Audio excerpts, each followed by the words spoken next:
Bismillahirrahmanirrahim. Alhamdulillahi rabbil alamin. Wassalatu wassalamu ala asyrafil anbiya'i wa imamil mursalin Sayyidina wa habibina wa maulana Muhammadin wa ala alihi wa sahbihi ajma'in. Hasbunallahu wa ni'mal wakil. Ni'mal maula wa ni'mal nasir. Wa la hawla wa la quwwata illa billahil aliyyil azim. Allahumma anfa'na bima 'allamtana wa 'allimna ma yanfa'una bi rahmatika ya arhamar rahimin. Amin ya rabbal alamin.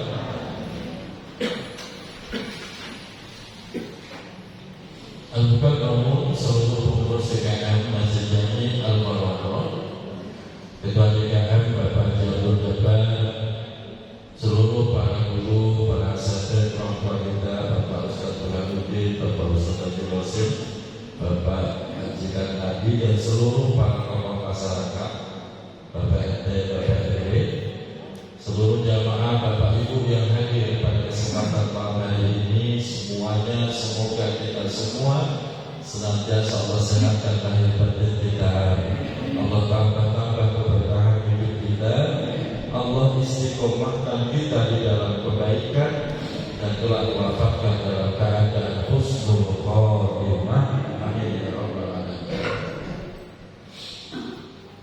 Alhamdulillah wa syukurillah. Pada kesempatan malam hari ini kembali Allah kumpulkan kita di salah satu kamar surganya Allah, yaitu majelis ilmu. Semoga ini semua menyebabkan Allah ridho dengan kita semuanya, sehingga nanti Allah kumpulkan lagi di surganya Allah.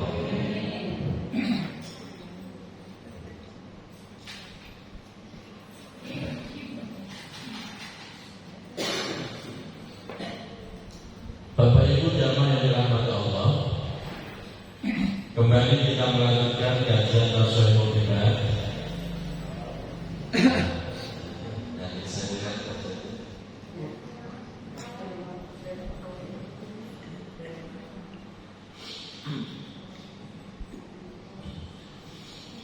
Pada pertemuan yang lalu kita masih membahas pada Babul Khumasi, makalah yang ke-26, cuma belum selesai ya.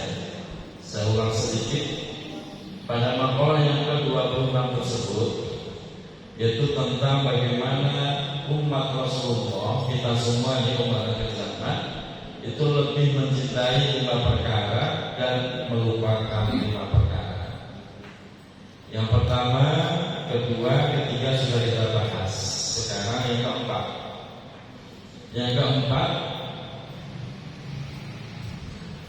wa yuhibbunal mala wa yansawunal hisab. Yang keempat, wa yuhibbunal mala, umatku mereka mencintai harta benda. Wa yansawunal hisab, dan mereka melupakan hisabnya. Mereka selalu senang dengan harta benda, senang dengan keindahan, senang dengan kemegahan, dan lain-lain.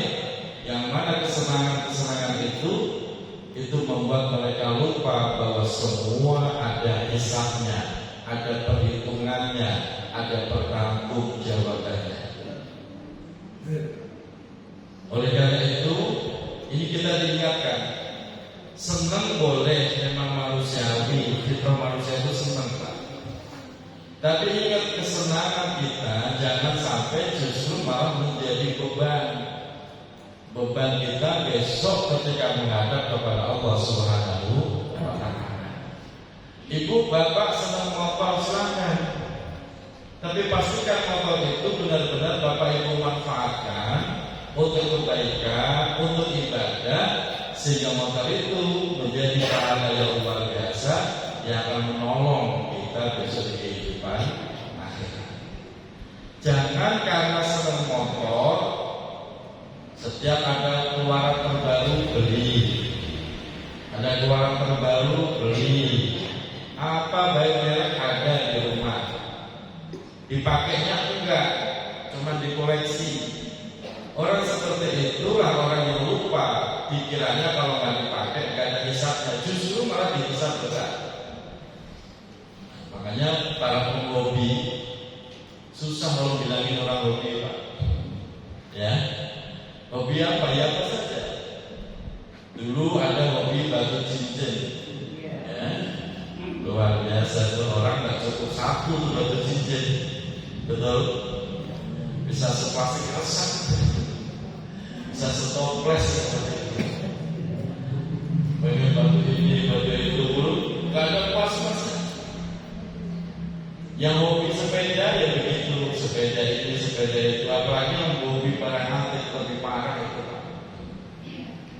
Nggak masuk akal, itu barang tahun berapa belinya, harga berapa, itu nggak masuk akal. Katanya kalau makin tua makin mahal, gitu kan? Kalau barang antik, kalau orang antik makin tua, pokoknya bapak senang boleh, hobi itu banget pun jangan. Sebab kalau ada hobi biasanya menutup hati, menutup akal. Orang kalau hobi susah dibilangnya susah. Istrinya minta uang belanja, anaknya minta jajan, bilangnya nggak ada duit. Tapi giliran mancing ada duitnya. Yang hobinya ada begitu ya. Dibilang-bilang jangan, itu bisa. Apalagi barang halal, wah lebih parah lagi Pak. Yang halal dan hisabnya berat, apalagi ya. Hati-hati. Ibu senang koleksi jilbab sampai tumpuk-tumpukan. Masya Allah. Saya yakin di rumah ibu ada 10 biji lebih ya. Ada hisabnya nggak itu? Hisabnya berat. Makanya kalau punya baju yang menjadi pahala dipakai, punya jilbab pakai buat ibadah. Kalau nggak dipakai, kasihkan orang biar jadi sedekah. Jangan ditumpuk, dikoleksi. Katanya, oh jangan ini sejarahnya mahal, ini kenangannya sangat berharga. Ditumpuk-tumpuk buat apa? Maka saya selalu berpesan kepada keluarga yang ditinggal wafat, baik itu suaminya, yang wafat istrinya, saya bilang, itu baju almarhum atau almarhumah, kalau memang ahli waris nggak mau, langsung disedekahkan siapa yang mau. Nggak mau usah kita simpan buat kenangan. Buat apa malah berat-beratin si mayit? Berat-beratin sih, sedekahkan saja biar si mayit merasa mendapat pahala. Jadi bapak nggak usah pakai nyimpen barang buat kenangan. Kenangan itu cukup simpan di hati. Ntar hilang enggak, kalau ukirnya kuat, diukir dengan tinta emas, awet tuh kenangan nggak bakal luntur. Jadi nggak usah sampai dalam bentuk barang-barang itu nggak usah. Nah, itu malah jadi beban kepada almarhum dan almarhum. Saya termasuk orang yang nggak bisa mewarisi barang-barang abah saya. Bajunya banyak, sarungnya banyak, nggak bisa. Kenapa? Karena ukurannya beda. Abah saya L, saya double XL, nggak masuk. Tapi saya tetap dibagi sama bang saya, Om, terserah, aja sedekahkan semua. Saya cari orang yang kira-kira pas, yang kira-kira mau nggak pakai. Tatuan ibadah ya, pakai. Jadi sampai baju, celana, sarung apa, sendal, ya enggak bisa, karena beda ukuran. Sedekahkan semua. Nah, tujuannya apa? Dia tidak berat-berat. Hisabnya almarhum atau almarhum. Begitu Pak. Jadi semua itu ada hisab. Dan yang terjadi saat ini, kebanyakan orang lupa dia senang koleksi, apalagi yang hobi burung, masya Allah. Di rumah itu burung banyak benar. Ada begitu? Berputut ada berapa Pak Roy? Ada di satu ya kira-kira? Ada hisabnya nggak gurunya itu? Biar nanti jadi pahala, bagiin aja jatah tetangga yang mau burung ambil.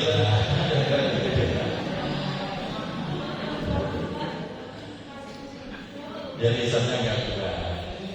Kemarin saya ngisi pengajian di sebuah rumah. Saya lagi ngaji, itu suara murai cakep bener, ramai bener. Ternyata belakang rumah itu penangkaran burung murai. Saya bilang, sebulan bisa berapa ekor? Sebulan bisa 6, kadang 9. Dijual, kadang ya dijual, kadang dikoleksi. Saya bilang, biar bapak besok bisa agak berat, antarin ke Kanjuran. Masa bilang begitu? Tapi gak diantarin. Artinya apa? Ya itu tadi, orang itu kalau udah seneng Pak, gak peduli kisahnya berat, dan penting gua seneng. Nah ini Pak, bahaya kan begitu. Semuanya. Bapak punya istri, ada kisahnya gak Pak? Pak? Ada? Ya udah, maka jangan ada istri. Jangan berat, satu aja berat. Bapak punya istri satu, itu kisahnya Masya Allah, beratnya luar biasa. Karena dosa istri ditanggung suami. Itu kisahnya berapa satu aja. Gak usah berpikir pengen poligami 2, 3, 4, gak usah. Satu dulu habisin. Kalau udah habis Pak, baru silahkan cari lain. Jadi sama-sama. Jangan langsung koleksi 2, 3, jangan mau. Berat biayanya, berat hisabnya. Makanya jangan berpikir itu sama hisab. Yang berikutnya sampai Pak. Yang berikutnya yaitu yang kelima. Wa yuhibbunal khalqa wa yansawunal khaliq. Wa yuhibbunal khalqa. Umatku mereka semua cinta kepada makhluk. Wa yansawunal khaliq, melupakan sang khaliq yaitu sang pencipta. Senang Pak sama makhluk? Bu, Ibu lebih banyak berterima kasih sama orang atau sama Allah? Serius. Kita buktikan, kita cek. Kalau memang ibu bapak lebih banyak terima kasih sama Allah, saya tanya, pernah nggak terima kasih ya Allah mau berikan mata bisa melihat? Pernah ngomong begitu? Belum. Emang usia berapa sekarang? Belum. Pernah nggak bapak berterima kasih ya Allah saya dikasih lidah, bisa ngomong, bisa ngerasain makanan? Pernah nggak ngomong begitu Pak? Belum. Memang kapan Pak? Bu, pernah berterima kasih itu? Masya Allah. Kira-kira mata penting nggak itu? Mahal nggak? Kenapa kita nggak pernah berterima kasih? Tapi giliran dikasih nasi bungkus sama manusia, waduh terima kasih bisa berkali-kali, padahal cuma nasi.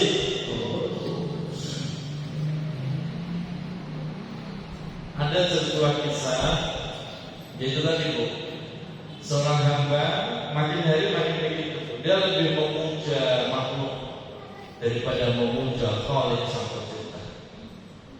Dia lebih banyak berterima kasih sama makhluk, lupa berterima kasih sama Allah. Dia lebih senang sama manusia sampai benar-benar melupakan, dan itu terjadi Pak.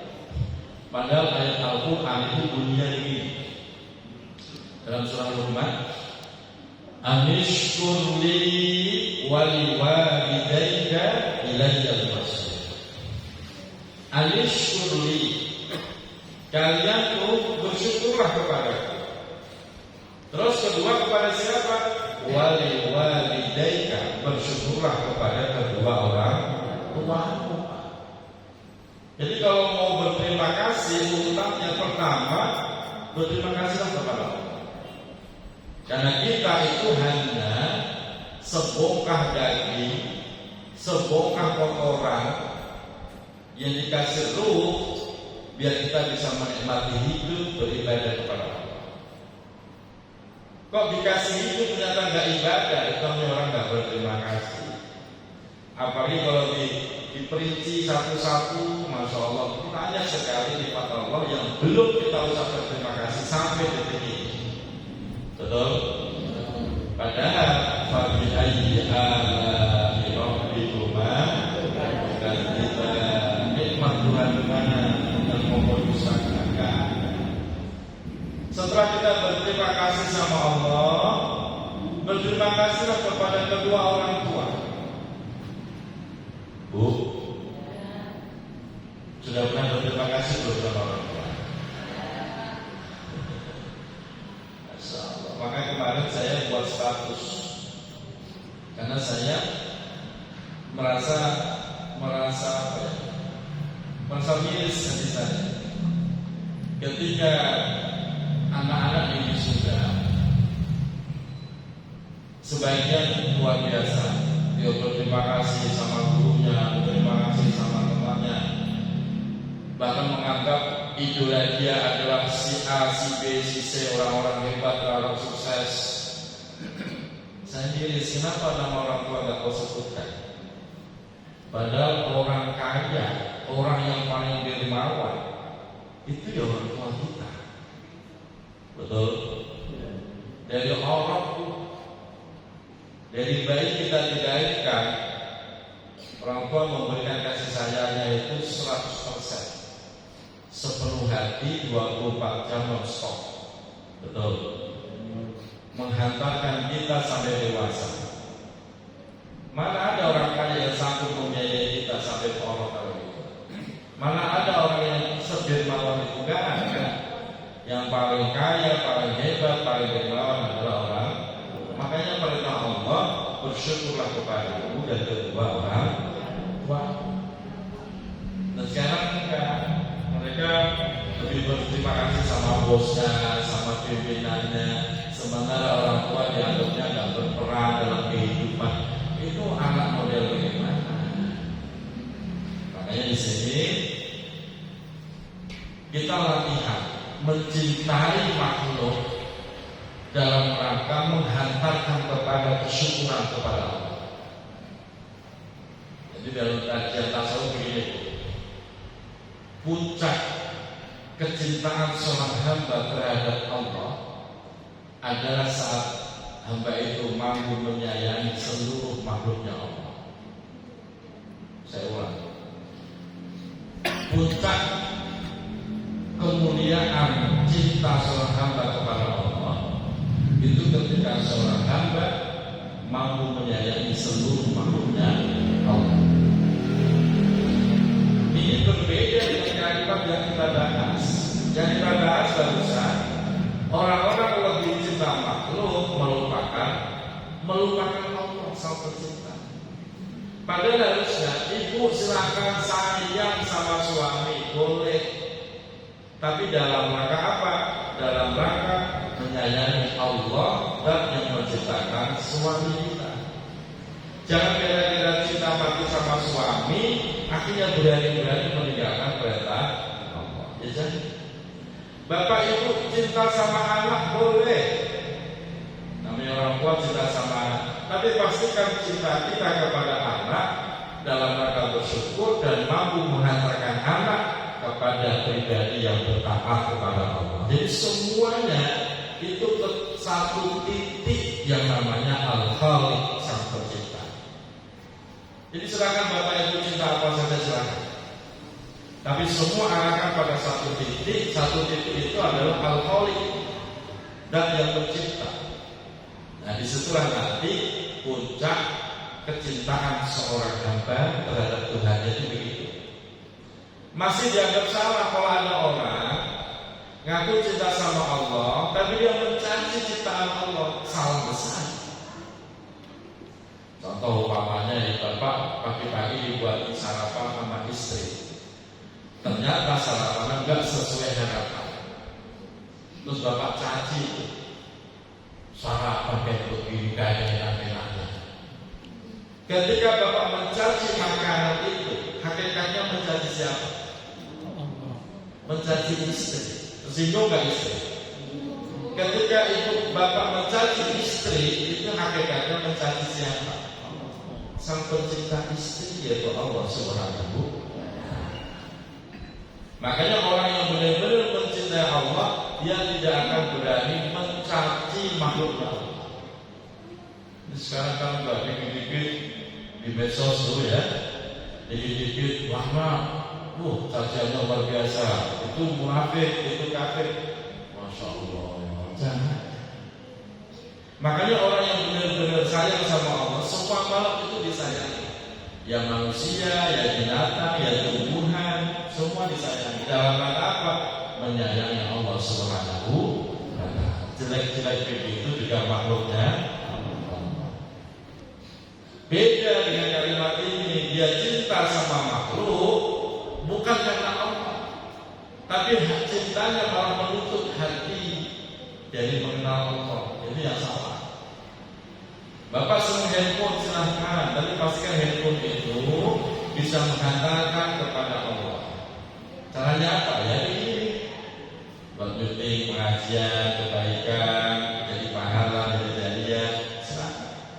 Kalau perlu DKM fasilitasi, perlu tambah handphone lagi ya, tambah 2 biji, jangan ada 5 ya, Bapak. Jadi jangan sampai cinta kita terhadap makhluk menutup hati kita terhadap Allah. Kalau itu yang terjadi Pak, kita adalah orang yang celaka, orang yang celaka. Kalau dibilang udah kamu jangan cinta apapun dan di rumah ya nggak bisa. Karena fitrah manusia itu pasti mencintai makhluk berdaan. Seperti yang kita bahas. Jadi yang terpenting apa? Mengarahkan cinta itu sampai kepada satu titik, yaitu Allah Subhanahu wa ta'ala. Gampang apa susah? Bu, ibu senang duit ya? Bu, pelanggan ini berarti ibu senang duit ya? Senang duit ya? Kalau ibu senang, pengennya duit ini awet apa cepat habis? Ibu, pengen awet atau cepat habis? Awet. Caranya biar awet gimana? Jangan dijajani. Ya tetap habis, Pak. Makan rayap, Bu. Biar awet tuh duit sampai kiamat, jadi itu sedekahin. Titipin di masjid, titipin bukan sedekah, enggak lah, kalau sedekah terlalu keren lah. Titipin di masjid, titip ya 100.000, besok jangan gua ambil lagi gitu. Awal tuh tak duit 100.000. Pokoknya kalau bicara Allah,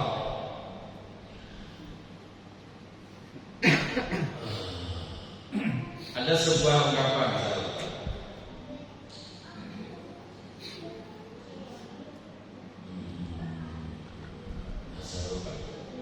Intinya begini, apapun yang kita persembahkan kepada Allah itu dijamin awet, dijamin awet sampai hari kiamat dan akan menghantarkan kita sampai ke pintu surga Allah.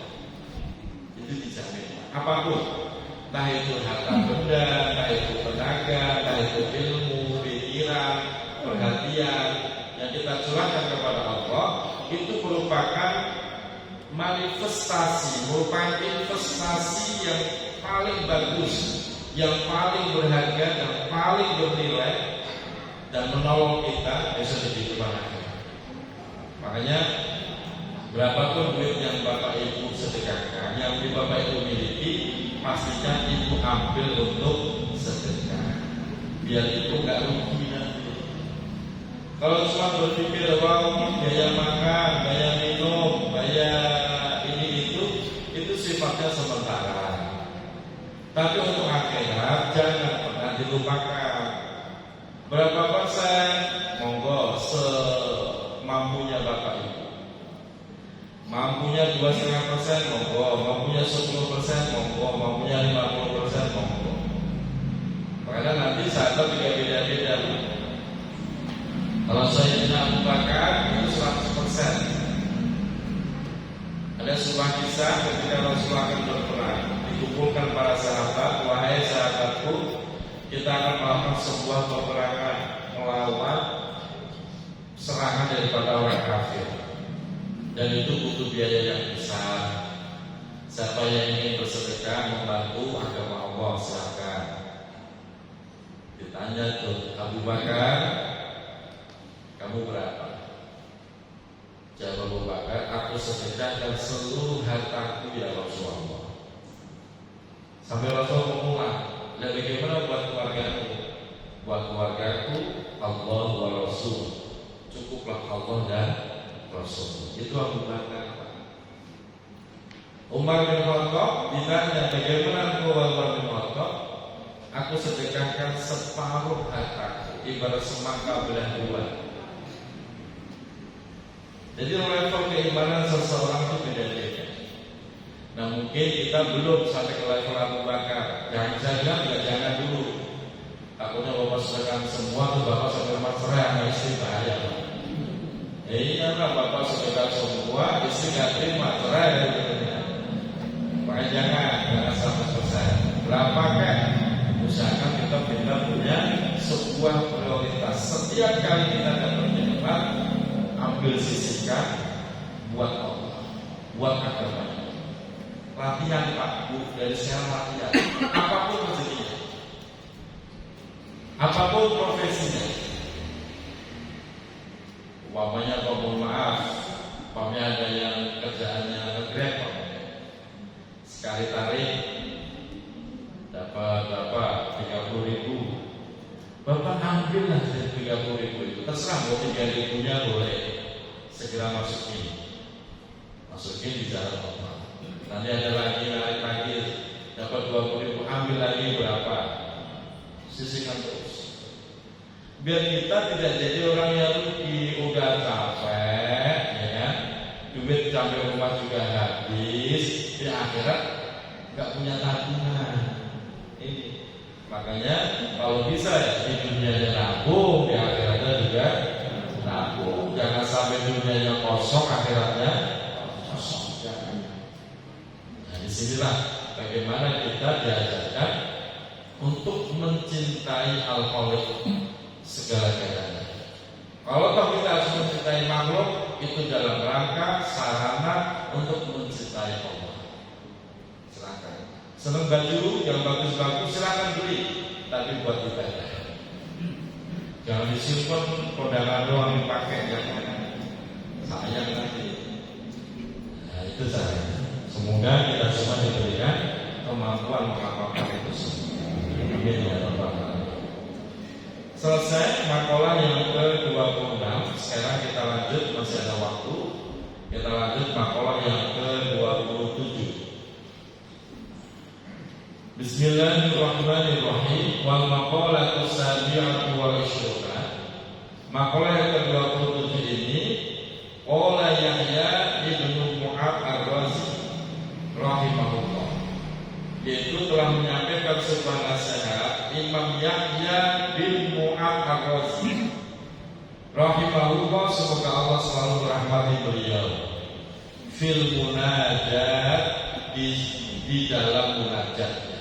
Jadi ini kalimat-kalimat munajat yang menginspirasi kita semua, jadi pelajaran penting buat kita semua.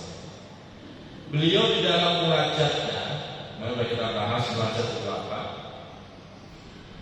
Yaitu seseorang yang sedang sendirian berduaan bersama Allah, beliau berbisik mesra kepada Tuhannya di tempat yang sepi, sendiri, beliau berbisik kepada Tuhan.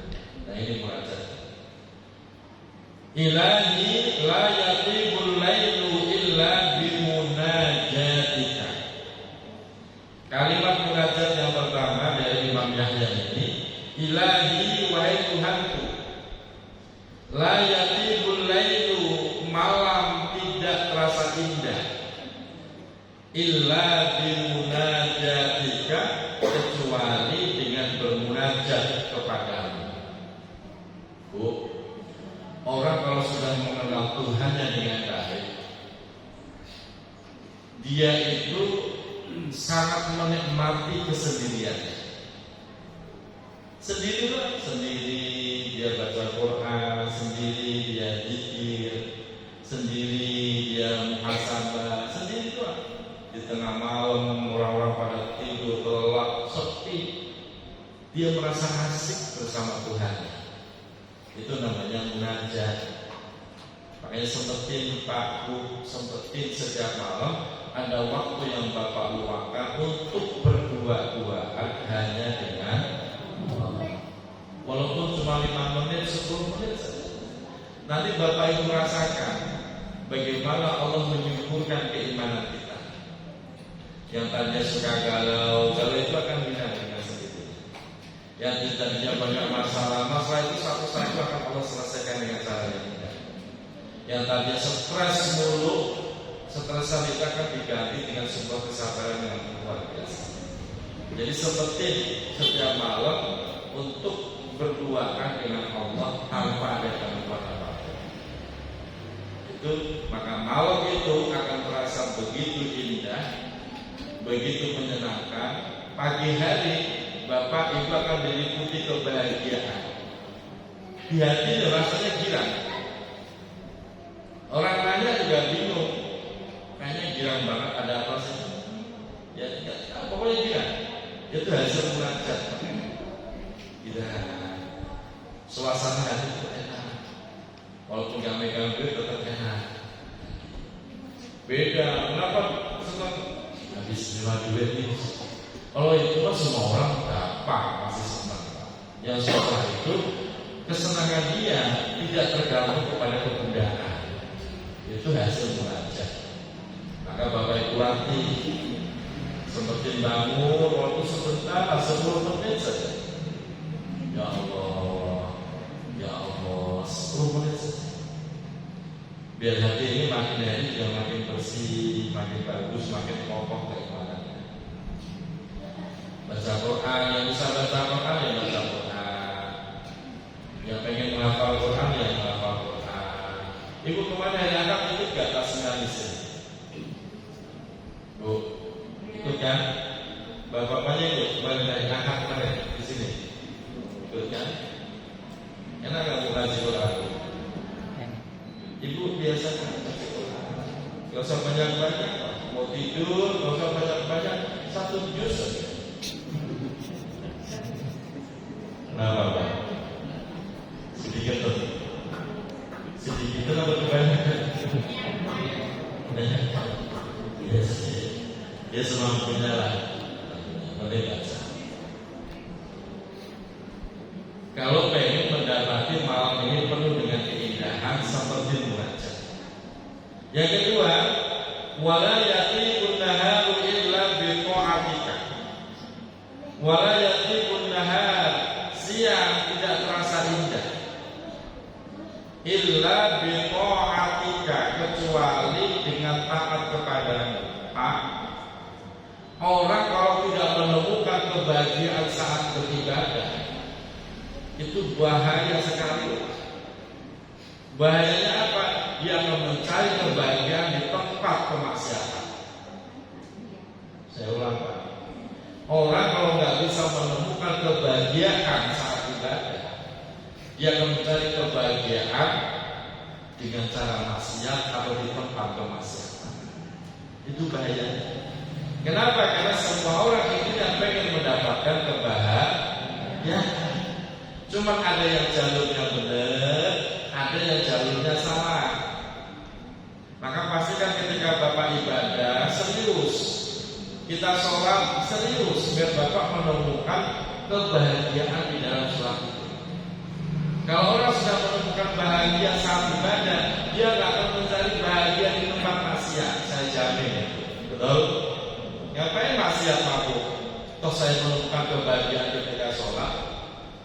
Ngapain saya harus bermaksiat main judi? Saya sedekah di masjid dan bilang banget. Itu dilatih Pak. Saya kemarin dari Kudus ke sini Pak, saya baru nyampe tadi situ. Naik bis saya Pak. Tiket saya 3B. Begitu saya udah duduk, tahu-tahu datang perempuan muda.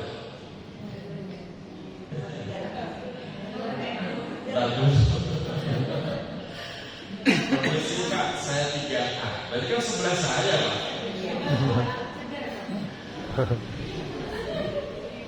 Sebelah saya. Perempuan muda. Usianya baru lulus kuliah. Jadi kan muda. Gak masalah. Aduh, saya ini bakal gak bisa tidur semalam. Dan ternyata dia sedang hamil muda, karena baru nikah. Dapat rambut kayu manis. Hamil, kata dia mau masuk Pak. Dia juga nggak nyaman sama saya juga tambah nggak nyaman. Alhamdulillahnya itu belakang ada job kosong. Saya bilang, Mbak, silahkan dinikmati biar nyaman, saya biasa ke belakang. Mohon maaf Pak ya, terima kasih.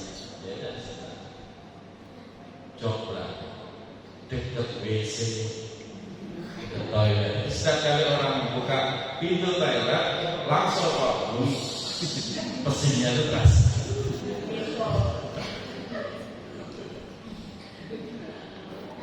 Nama bisnya BJU, Beju namanya. Dan perjalanan yang memang bisa dingin dengan perjalanan. Namanya orang muda kayak mau muntah. Saya perhatiin sebelahnya kok gak ada yang nolongin. Kalau saya tolongin takut fitnah, tapi gak tolongin bekasnya. Saya takut kalau orang ambil muda itu parah. Idam-idamnya itu kasih. Ya Bu, ayo saya tolongin Pak. Karena memang di BSDU itu lagi siapin termos, ada teh, gula, kopi komplit Pak. Silahkan bikin sepuasnya. Saya bikinin teh panas dengan gulanya. Saya buatin, Mbak mau muntah? Iya Pak. Silahkan diminum. Bikin teh biar hangat. Malah nangis saya itu. Ya tahu nangisnya kan tersakiti atau nangis terima kasih. Pikir dia orang sebaik ini. Artinya begini Bapak Ibu. Dan ini saya sampaikan. Kalau Allah sudah memberikan dorongan di hati kita, tolong minum orang, jangan pernah ditunda. Kadang-kadang kan muncul di hati Pak ya. Tolong minum. Bantuin orang. Tapi ya, ibu bapak kalau udah punya begitu jangan ditunda, jangan bapak batalkan. Kerjakan juga saat itu juga kerjakan. Sebab biasanya kalau bapak tunda, bapak nggak mau ngikutin dorongan hati itu, nanti di saat di belakang di depan sana ada saja masalah yang akan menimpa kita. Kenapa begitu? Karena itu ilham, itu namanya ilham Pak. Ketika tiba-tiba kita terdorong pengen bantu orang, tiba-tiba itu petunjuk langsung dari Allah. Jelas Bapak Ibu? Kalau Bapak enggak, Bapak abaikan itu petunjuk, Bapak abaikan, nanti biasanya Bapak akan ditimpa banyak masalah. Karena mengabaikan petunjuk Allah. Nah itu yang pernah saya alami Pak. Maka saya sampai sekarang setiap kali kita tolongin orang. Yaudah tolong. Sebab saya takut. Saya pernah begitu Pak. Dari misi pengajian di Cinere, kalau motor pulang tiba-tiba siang-siang itu ada ibu-ibu dorong gerobak sayur. Dorong gerobak sayur. Tiba-tiba hati ketek. Tolong tuh ibu-ibu, belilah walaupun berapa. Sambil naik motor, saya abaikan. Sampai rumah, Masya Allah, itu amplop habis pengajian hilang Bapak Ibu. Hilang, Masya Allah. Harusnya belanja saya paling gidang-gidang lah, paling 20.000 ya. itu iman. Udah begitu ada terus masalah itu terus. Sebenarnya pelajaran penting ya Allah. Makanya jangan setiap kali ada bisikan di hati kebaikan ya, tolongin, jangan Bapak abaikan. Biasanya ada masalah. Tapi kalau kita turutin Allah, biasanya Allah yang nyiapin sebuah nikmat kegembiraan untuk kita. Alhamdulillah begitu sampai turun base, jamaahnya pun jam 3:30. Kayaknya udah sampai mana? Ini mau turun, siap mau dijemput masanya. Begitu sampai rumah, udah saya tidur. Ya tidur, bangun tidur udah ada yang nganterin buat sarapan. Begitu ke pondok, mobil saya lagi dipoles, ngurus banget. Loh, siapa yang nyuruh? Enggak ya nyuruh ini. Ada saja kebaikan-kebaikan yang ternyata Allah berikan. Bapak pernah nggak tiba-tiba di hati itu Pak? Pernah ngerasain? Jangan pernah Bapak abaikan, karena itu adalah petunjuk dari Allah Subhanahu. Begitu Bapak Ibu, jangan berpikir, wow garis udah disetir itu obrio mah. Ya. Semoga bermanfaat. Allah pelihara keimanan kita semuanya. Makin subur, makin kuat, makin mantap ibadah kita dan diterima oleh Allah Subhanahu wa taala. Akhirul kalam. Wassalamualaikum warahmatullahi wabarakatuh.